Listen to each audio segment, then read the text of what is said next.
আসসালামু আলাইকুম এভরিওয়ান। এটা হচ্ছে আমার বাবার বাড়িতে বাহিরের দৃশ্য। তো সকাল সকাল বৃষ্টি হচ্ছিল, তো দেখলাম, আশেপাশে ভিডিও করলাম। আর এখানে যে সকালের নাস্তা আম্মা রেডি করছিল, আম্মা আটা গুলে একদম রেডি করে রেখেছে, আমি বেলে দিচ্ছিলাম। তো আম্মা সেঁকে নিচ্ছিল। তো মায়ের হাতের নাস্তা খাওয়ার মজাই কিন্তু আলাদা। দেখতে পাচ্ছেন আম্মা খুব সুন্দর করে পরোটাগুলো ভেজে নিচ্ছিল।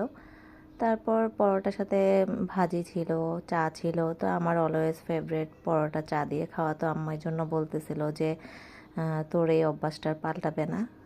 তো এই তো পরোটা, চা, ভাজিও ছিল সাথে। তো দেখুন, তৈরি করতে সময় লাগে কিন্তু খেতে সময় লাগে না। তো নাস্তা খাওয়ার পরে এখানে এই যে পাইলিং চলছে অনেক দিন ধরে, এই শব্দটা খুব বিরক্তিকর লাগছিল। তারপর ওইটাও একটু ভিডিও করলাম যে পাশে এরকম পাইলিং চলছে।